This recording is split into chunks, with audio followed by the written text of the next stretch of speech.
Hello बच्चों, आप सभी का चैनल पे हार्दिक स्वागत है। नए चैप्टर मैट्रिक्स पे आधारित कुछ महत्वपूर्ण क्वेश्चन लेकर के मैं आपके बीच उपस्थित हूँ। मेरा उद्देश्य यही है कि जिससे आपकी तैयारी बेहतर हो पाए। मैं यहाँ पे केवल प्रैक्टिस कराना चाहता हूँ, तो मुझे विश्वास है कि आप पहले से पढ़े हुए हैं, आप चीज़ों को बेहतर जानते हैं। हम हर प्रकार जो कितने प्रकार के क्वेश्चन बनते हैं उतने प्रकार के क्वेश्चन आप बीच से गुजारना चाहूँगा, वो आपको समझाने का प्रयास करूँगा। उसी आधारित मैंने एक प्रश्न लिया है, कई प्रश्न लिए हैं। आइए वन बाय वन सभी प्रश्नों को समझते हैं।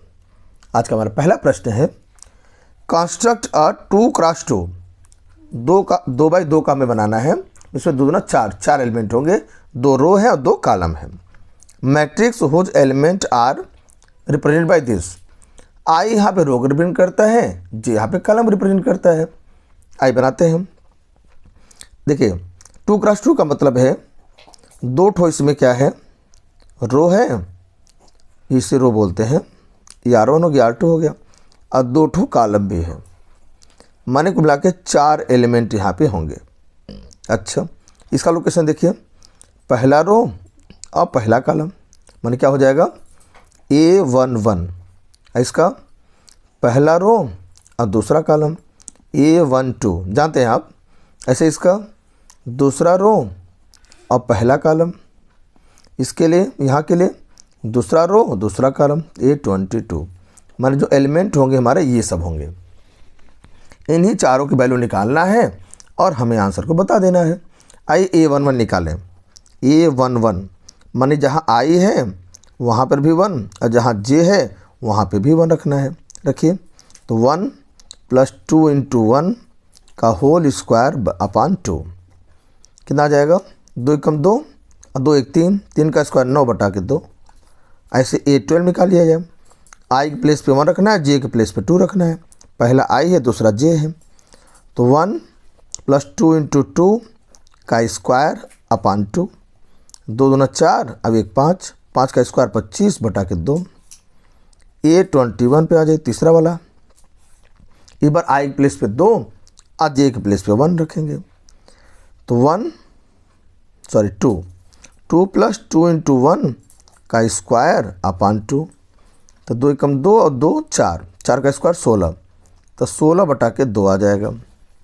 अंतिम A22 बात कर लें, तो I प्लेस पे 2 रखिए, J प्लेस पे 2 रखिए, तो I मतलब 2 + 2 × 2, I और J दोनों प्लेस 2 रखना था, का स्क्वायर अपॉन 2, तो 2 दूना 4 और 4 2 6, 6 का स्क्वायर 36, 36/2 हो जाएगा। कटे तो काट दीजिए, अदरवाइज काट दीजिए। 8 बार में ये कटे कितनी बार में, 18 दूना 36, 18 बार में। आंसर क्या हुआ हमारा, दिए गए प्रश्न का जो आंसर हो जाएगा हमारा 9/2, 25/2, 8 और 18। इस प्रश्न के अंदर सही आंसर है। तो 2x2 का जो मैट्रिक्स होगा दिए गए इस ऑर्डर के अकॉर्डिंग आंसर हमारा यही होने वाला है। आई होप ये क्वेश्चन भी कई बार पेपर में आया था, मैंने आपको इसको रिकॉल करा दिया है। इस तरह भी क्वेश्चन आपको तैयार रखना है। आइए बढ़ते अगले प्रश्न में और देखते हैं अगला प्रश्न हमारा क्या है। अगला प्रश्न हमारा है, find x, y, z and w। हमको x, y, z और w की वैल्यू बताना है। व्हेन ये एक रिलेशन यहाँ पे मैट्रिक्स का दिया हुआ है, इसी को हमें करना है सॉल्व। कैसे करेंगे, आइए देखिए कैसे करते हैं। प्रश्न हमारा जो दिया है, देखिए अगर ये मैट्रिक्स आपस में इक्वल मैट्रिक्स है, दिया जैसा प्रश्न दिया है, कह रहा है ऐसा है, तो इसका मतलब पहला एलिमेंट पहले के इक्वल होगा, दूसरा दूसरे के इक्वल होगा, यहाँ वाला तीसरा और चौथा सभी आपस में इक्वल होंगे। तो जैसा मैं देख पा रहा हूँ, ये पहला ये तीसरा वाला जो भी कहना चाहिए, इधर से कॉलम वाले जो एलिमेंट हैं, दोनों में सेम वेरिएबल एक्स वाई का कॉम्बिनेशन है। अगर ये दो का हम एक साथ में दोनों को ले लें तो दोनों को हम लीनियर इक्वेशन टू वेरिएबल के मदद से सॉल्व कर सकते हैं। सॉल्व कर एक्स वाई आ जाएगा तो कहीं ना कहीं 2 आंसर आ जाएगा, और फिर बाकी सबके लिए भी हम इम्प्लीमेंट करेंगे ऐसे ही। क्या मतलब क्या, x - y का वैल्यू कितना है, -1, 2x - y वैल्यू कितना है, 0, x - y -1 और 2x - y 0। साइन चेंज कर लीजिए, y कट जाएगा, -x = -1 माने x वैल्यू 1 आ गई। अब देखिए, चलिए इसको सॉल्व रख लेते हैं वैल्यू को। फ्रॉम हम चले जाते हैं 1 पे। ये हमारा पहला इक्वेशन है, दूसरा है। इस वाले रिलेशन में हम चाहते हैं जहाँ पे x है वहाँ पे 1 रखते हैं। तो 1 minus y equal to -1, minus y equal to -1 -1, minus y equal to -2, y equal to 2 आ गया, x y दोनों आ गया। मुझे और क्या बताना है, हमें z और w भी बताना है। कैसे बताएंगे, आइए देखिए। तीसरा एलिमेंट ले लो, तो 2x प्लस जेड का वैल्यू कितना है 5, 2x plus Z equal to 5। ये x मान तो हम निकाल चुके हैं, 1 है, 1 रख लिया जाए। तो 2 गुणे 1 प्लस जेड बराबर 5, 2 × 2 इधर ले आएंगे माइनस हो जाएगा, z minus 5, z equal to 5 minus 2, z equal to तीसरा आंसर हमारा 3 आ गया। x1 आया था, y2 आया, z3 आ चुका है। ओके, अब आइए चौथे पे आ जाते हैं। यहाँ पे 3z plus w equal to 13, देखो चौथा वाला एलिमेंट। z वैल्यू 3 आ चुका है, रख लिया जाए। 3 × 3 प्लस w इक्वल टू 13। तो w जो मान होगा 13 माइनस 3 × 9, मैं w मान कितना आ जाएगा 4। तो वाह, गजब आंसर आया, माने 1 2 3 4 बिल्कुल करेक्ट आंसर है। ये प्रश्न का सही आंसर है। इस प्रकार से इक्वल मैट्रिक्स दे करके आपसे किसी वेरिएबल इस तरह रिलेशन बनाए रहेगा, उसको सॉल्व करके आंसर बताना होगा। यह दूसरा पैटर्न था जो मैंने आपको बताने का प्रयास किया। पहला पैटर्न आपसे सीखा जहाँ पे कंस्ट्रक्शन करते हैं मैट्रिक्स का। दूसरा पैटर्न सीखा करस्पॉन्डिंग एलिमेंट का कंपेयर करके गिवन वेरिएबल की वैल्यू बताना। आइए बढ़ते हैं और नए कॉन्सेप्ट को जानते हैं और तैयारी को मजबूत करते हैं। इस प्रश्न में हमें सिंप्लीफिकेशन का टारगेट है, हमें इसे सिंप्लीफाई करना है। एक रिलेशन दिया है, अब मैंने सिंप्लीफिकेशन में वो लिया क्वेश्चन जो ज़्यादा महत्वपूर्ण है, क्योंकि ये हमारा ट्रिग्नोमेट्री पे आधारित है। साइन कांस्टेंट पे है तो कहीं ना कहीं आपके लिए चैलेंजिंग हो जाता है, और इसको आपके लिए महत्वपूर्ण होने की वजह से आपको इसको तैयार कर लेना चाहिए। आइए मैं आपको बताने प्रयास करता हूँ। देखिए, जो मैट्रिक्स का रूल होता है, जो भी एलिमेंट बाहर लिखा रहेगा उसका multiply each and every element में होने वाला है।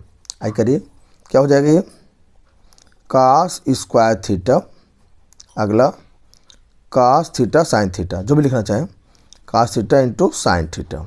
यहाँ नीचे आइए, minus cos theta sine theta. पहले में किया, दूसरे में किया, तीसरे में कर रहा हूँ, और चौथे में करेंगे तो कास स्क्वायर थीटा। सेम है यहाँ पर भी, पहले साइन स्क्वायर थीटा बनेगा, फिर minus cos theta sine theta बन जाएगा। साइन थीटा कास थीटा भी कह सकते हैं, दोनों मल्टीप्लाई। चूँकि आर्डर मैंने यहाँ कास साइन का दिखाया है, तो यहाँ भी वही मैं बनाना चाहता हूँ, कास और साइन का आर्डर बना देना चाहता हूँ। यहाँ आ जाइए, यहाँ भी वही कास थीटा साइन थीटा, अंतिम वाले करेंगे तो साइन स्क्वायर थीटा। दोनों का आर्डर ये 2 × 2 का आर्डर का है, 2 ठो रो है और 2 ठो कॉलम है। इसमें भी देखिए 2 रो है और 2 कॉलम है, 2 × 2 आर्डर का भी है। सेम आर्डर होने पे प्लस का है तो प्लस करेस्पॉन्डिंग एलिमेंट को प्लस कर देंगे, माइनस कहेगा तो माइनस कर देंगे। ठीक है, प्लस माइनस के लिए यही रूल है। चलिए प्लस करें तो पहला पहले से प्लस होगा, cos square theta plus sine square theta. दूसरा कास थीटा साइन थीटा। अब प्लस करना है, लेकिन बाहर माइनस, इसका माइनस है तो प्लस माइनस माइनस हो जाएगा, कास थीटा साइन थीटा, इसका minus cos theta sine theta plus cos theta sine theta. यहाँ पे cos square theta plus sine square theta. Sine square plus cos का आइडेंटिटी होता है, इसकी वैल्यू हमेशा 1 होता है। दोनों का डिफरेंस 0 हो जाएगा, इन दोनों डिफरेंस फिर से 0 हो जाएगा और इसकी वैल्यू 1 हो जाएगी। तो प्रश्न का सही आंसर हुआ 1001। देखिए, था साइन कास में ट्रिग्नोमेट्री वाला क्वेश्चन है, बट यहाँ से नॉर्मल आ रहा है, इसलिए क्वेश्चन ज़्यादा महत्वपूर्ण हो जाता है, क्योंकि इसमें सिंप्लीफिकेशन भी है और ढंग से सिंप्लीफिकेशन है, और यहाँ पे आइडेंटिटी का यूज भी हो रहा है। तो ये आपके लिए ज़्यादा महत्वपूर्ण क्वेश्चन है। आई होप आपको क्वेश्चन समझ में आ गया होगा। आइए ये क्वेश्चन और करते हैं। माने हम चाहते हैं कि क्वेश्चन अभी आपने प्लस सीखा, और अब सिखाने के प्रयास मेरा है कि मैं आपको यहाँ पे मल्टीप्लाई से भी थोड़ा सा रूबरू करा दूँ। बढ़ते अगले प्रश्न पे। प्रश्न यहाँ पे है, फाइंड x इफ 1x1। इसमें 1 रो है, 3 कॉलम है। इसमें देखिए 3 रो है और 3 कॉलम है। इसमें 3 रो है और 1 कॉलम है। का जो वैल्यू अगर 0 है तो वैल्यू x ही हमें बताना है। आइए पहले इस मल्टीप्लाई का रूल ही होता है कि पहले का दूसरा और दूसरे का पहला सेम। जैसे देखिए इन दोनों को एक साथ मल्टीप्लाई करना चाहते हैं तो आर्डर पे लिखिए 1 रो और 3 कॉलम, 3 रो 3 कॉलम। तो अगर पहले का दूसरा और दूसरे का पहला अगर ये सेम है तो मल्टीप्लाई यहाँ पे होगा संभव, अदरवाइज संभव ही नहीं होगा। आज संभव होगा तो किस ऑर्डर का होगा? अगर संभव होगा तो उसका ऑर्डर होगा 1 क्रॉस 3 का ऑर्डर होगा। 1 क्रॉस 3 मतलब 1 रो होगा और 3 कॉलम होने वाला है। आंसर का ऑर्डर बता रहा है। चलिए क्या जाए आई करते हैं हम। कैसे करते हैं? इस रो का मल्टीप्लाई इस पहले वाले कॉलम से होगा। क्या 1 1 जा 1 प्लस, देखिए पहले को पहले से करेंगे, फिर पहले को दूसरे को दूसरे से करेंगे और तीसरे को तीसरे से करेंगे। ये हमारा पहला होगा। तो 1 1 जा 1 हो गया, x इंटू 2 से 2x आ जाएगा और 1 इंटू 15 से 15 आ जाएगा, 15 आ गया। ठीक है, आइए दूसरा पढ़ते हैं। ऐसे दूसरे में आइए, इससे दूसरा लिमिट आएगा 1 इंटू 3 से 3 आ जाएगा, x इंटू 5 से 5x आ जाएगा और 1 इंटू 3 से 3 आ जाएगा। अगला 1 इंटू 2 से 2 आ जाएगा, x इंटू 1 से x आ जाएगा और 1 इंटू 2 से 2 आ जाएगा। अंतिम वाला as it is 1 2 3 equal to 0। क्या है बताइए? इसको मैं चलिए थोड़ा सिंप्लीफाई कर लें। यहाँ 2x प्लस 16, 15 1 16 हो जाएगा। यहाँ 5x प्लस 3 3 6 हो जाएगा। यहाँ x प्लस 2 और प्लस 2 से 4 हो जाएगा। तो 1 2 3। इसका देखिए फिर मल्टीप्लाई रूल, यहाँ बीच मल्टीप्लाई है तो यहाँ चेक करना पड़ेगा। एक ही रो है और 1 2 3 कॉलम है। इसका देखिए 3 रो है, 3 रो है और 1 कॉलम है। देखिए पहले का दूसरा और दूसरे का पहला सेम है, मल्टीप्लाई संभव है। आंसर का ऑर्डर होगा कितना हो जाएगा? 1 क्रॉस 1, माने एक ही रो एक ही कॉलम, माने सिंगल लिमिट आएगा। करिए चलिए करिए। तो 2x प्लस 16 मल्टीप्लाई किससे? 1 से होगा, माने सेम आ जाएगा। प्लस दूसरे का दूसरे से हो जाएगा, लिख देना 2 टाइम्स ऑफ 5x प्लस 6। फिर तीसरे का तीसरे से होगा तो 3 into x plus 4 equal to 0। Open करिए। अब चूँकि ये सिंगल ही हो जाएगा, 2x plus 16 plus 10x plus 12, 3x plus 4 to 12 equal to 0। क्योंकि अगर 0 तो 0 मैट्रिक्स अकॉर्डिंग यहाँ पे 0 ही समझिए। एक्चुअली यहाँ पे 0 मैट्रिक्स ओ लिखा हुआ है और 0 में कन्वर्ट हो जाएगा, क्योंकि 0 मैट्रिक्स में 0 एलिमेंट ही होगा। अब ऑर्डर इसके ऑर्डर अकॉर्डिंग इसका ऑर्डर बनता है। और 2 और 10 मिलकर 12, 12 और 3 15, 16 और 12 मिलाएंगे 28, 28 और 12 मिलाएंगे तो यहाँ हो जाएगा 40। 15x बराबर -40, मल्टीप्लाई डिवाइड में आ जाएगा 5 × 40, 5 × 15, आंसर हो जाएगा -8/3। इस प्रश्न का सही आंसर हो जाएगा। उद्देश्य आंसर का नहीं, उद्देश्य है कॉन्सेप्ट का। अगर आपको कॉन्सेप्ट समझ में आ गया है तो कहीं ना कहीं आप क्वेश्चन को लगा पाएंगे। परीक्षा में जैसे आएगा आपको तो कहीं दिक्कत नहीं होगी। अब मेरा उद्देश्य यही है कि मैं ईच एंड एवरी पैटर्न को आपको समझाना। तो उद्देश्य रहेगा मैं सेम क्वेश्चन रिपीट हो जाए। अदरवाइज कम से कम इतना तो जरूर आप सीख जाएंगे कि पैटर्न कितने प्रकार क्वेश्चन बन रहे हैं, किस प्रकार क्वेश्चन को स्टार्ट देना है और स्टार्ट सही देना है तो आंसर कैसे बताना है। तो आई होप आपको समझ में आ गया होगा। तो आइए बढ़ते हैं अगले प्रश्न पे। आज मैं टोटल 5 प्रश्न लिया है। अब 5 का मतलब अंतिम प्रश्न कराने जा रहा हूँ। फिर अगले वीडियो में मुलाकात होगी। तो चलिए अंतिम कंप्लीट कर लेते हैं, जिससे आपका टाइम कम स्पेंड हो, कम समय में आप अधिकतम सीख के जाएँ। पूर्ण प्रश्न है कि इफ़ f(x) का मान इतना है मैट्रिक्स में तो प्रूफ करना है कि ये दोनों बराबर होंगे। जब यहाँ पे f(x) दिया है तो इसका मतलब को पहला मालूम है, तो इसके हेल्प से हम fy निकालेंगे और f(x) प्लस y निकालेंगे। तो जहाँ जहाँ x है वहाँ y से रिप्लेस f(x) y आ जाएगा ना, fy आ जाएगा। चलिए निकालते हैं। f(x) पहले पता ही है, अब मेरा डायरेक्ट दोनों मल्टीप्लाई करना है, तो पहले एफ एक्स पता तो एफ वाई पता तो कर लें। आइए एफ वाई पता कर लें पहले। एफ वाई क्या हो जाएगा, कास वाई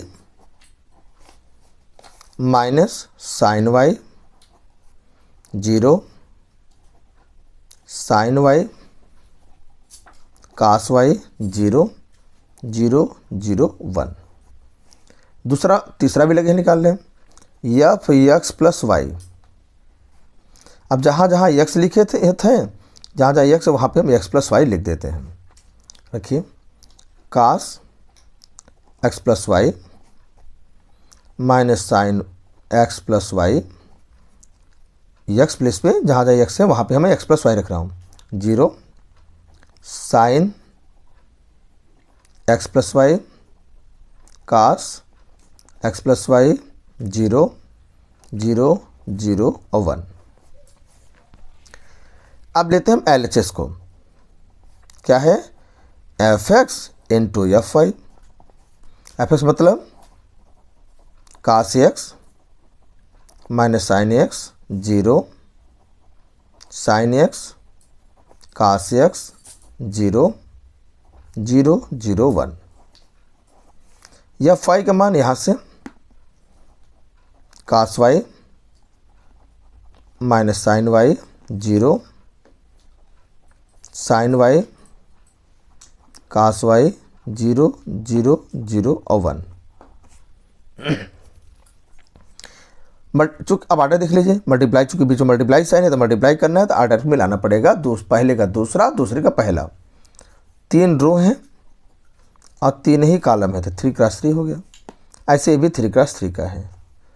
देखिए पहले का अंतिम दूसरे का पहला सेम है, मल्टीप्लाई संभव है और आंसर का आर्डर होगा 3 क्रॉस 3।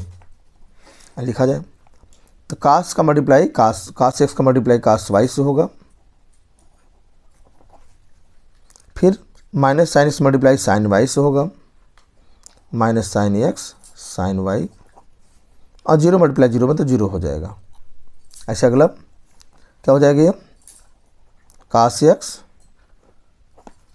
देखिए कास एक्स माइनस साइन वाई तो माइनस बाहर लगा लिया जाए, फिर इसका multiply minus sine x cos Y, ठीक है, और 0 मल्टीप्लाई 0 में तो 0 हो जाएगा।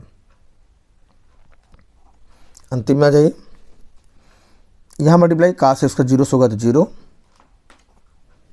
ठीक है, और आगे साइन माइनस साइन एक्स का 0 में होगा तो 0, और 0 मल्टीप्लाई 1 तो मैंने ओवरऑल 0 आ जाएगा, अंतिम 0 आ जाएगा, ठीक है। मैं डायरेक्ट लिख दे रहा हूँ 0, समझ जाएंगे आप, 0 प्लस 0 प्लस 0 आ जाएगा, मैंने 0 ही बन जाएगा। इधर से लिखते हैं हम। अब दूसरे शुरू करिए तो साइन एक्स का कास वाई से, साइन एक्स कास वाई, फिर यहाँ अब सेकंड रो, अब फर्स्ट कॉलम चल रहे हैं, कास एक्स साइन वाई, फिर अगर दूसरे में चलिए करिए साइन अंतिम वाला, फिर 0 का करें 0 में तो प्लस 0, दूसरा रो फिर दूसरा कॉलम क्या हो जाएगा, minus sine x sine y minus sine x sine y, cos x plus cos x cos y, cos x cos y, और 0 का फिर करेंगे यहाँ पे हम किससे, 0 से तो 0 हो जाएगा। अंतिम साइन एक्स का 0 से करें 0, कास एक्स 0 से करें 0, और 0 का फिर 1 से करें 0, मान ओवरऑल 0 आ जाएगा। तीसरा डायरेक्ट लिख दे रहा हूँ। अगला बढ़िए, इसमें आ जाइए लास्ट वाला रो क्या है, 0 0 मल्टीप्लाई कास वाइस करेंगे तो 0, 0 का साइन वाइस करें 0, 1 का 0 से करेंगे तो 0 आ जाएगा। अगला 0 का साइन माइनस साइन वाइस 0, 0 का कास वाइस करेंगे तो 0, और 1 का 0 से करेंगे तो 0। लास्ट 0 का 0 से करेंगे तो 0, 0 का 0 से करेंगे 0, और 1 का 1 से करेंगे तो 1। चलिए ये 0 कोई मतलब नहीं है। ये देखिए कास का कंपाउंड का फॉर्मूला है, किसका फॉर्मूला है, कास का, कास एक्स, हम प्लस माइनस है तो प्लस होता है, और प्लस होता है तो माइनस होता है, कास एक्स प्लस वाई। इन दोनों से अगर माइनस कॉमन ले लें तो देखिए माइनस का कॉमन ले लें तो ये बन जाएगा साइन का compound formula, sine x cos y और plus cos x sine y. तो बनेगा साइन का कंपाउंड फार्मूला क्या बनेगा, एक्स प्लस वाई, चूँकि माइनस कॉमन ले लें दोनों प्लस हो जाएंगे। ठीक है, ये जीरो तो जीटी रहने दीजिए। क्या हुआ ये अगला, प्रक्रिया लगाने की जरूरत नहीं थी, मैंने लगा दिया इसे भी समझने के लिए। ये देखिए जीरो कोई मतलब नहीं है, sine x cos y plus cos x sine y, ये साइन का कंपाउंड फार्मूला है, मैंने एक्स प्लस वाई का। ओके, यहाँ पे cos x plus cos x cos y और minus sine x sine y, मैंने कास का कंपाउंड फार्मूला, तो कास एक्स प्लस वाई का, माइनस है तो प्लस, प्लस है तो माइनस, अंतिम जीरो। यहाँ जीरो जीरो और 1, यही वैल्यू देखिए हमने स्टार्टिंग में निकाला था, cos x plus y minus sine x plus y zero, sine x plus y cos x plus y zero zero zero 1, same है। माने देखिए आ गया एफ एक्स प्लस वाई, माने RHS आ गया। इसका मतलब हमने इसको प्रूफ करके दिखा दिया। क्वेश्चन टेढ़ा है बट क्वेश्चन आसान भी है, अगर आप ढंग समझ लिए हैं तो आप लगा लेंगे। आप चेक कर लीजिए, पिछले साल में तो नहीं शायद, लेकिन उसके पहले वाले में 2023 वाले पेपर में था क्वेश्चन। इसे हम लोग बोर्ड कॉपी चेक करने जाते हैं, गए थे, वहाँ क्वेश्चन आया था, आता है। तो हम वही क्वेश्चन कराना चाहते हैं जो क्वेश्चन आपके लिए महत्वपूर्ण है, जो पेपर में आ सकता है, जिसका स्टार्ट बिना सीख जाएंगे तो क्वेश्चन जरूर लगा लेंगे आप। ऐसा मेरा उम्मीद है, आप शायद आप इस पर कर पाएंगे। कैसा लगा, अपने महत्वपूर्ण सुझाव जरूर लिखिए, जिससे मुझे मोटिवेशन मिलता रहे कि हमारी बातें आप तक पहुँच रही है, आप पूरा वीडियो देख पा रहे हैं, इसकी भी जानकारी मुझे मिलता रहे। फिर मुलाकात होगी एक नए वीडियो में, एक नए कॉन्सेप्ट साथ, कुछ और महत्वपूर्ण क्वेश्चन साथ। तब तक तैयारी मजबूत करते रहिए। Thanks for joining and watching.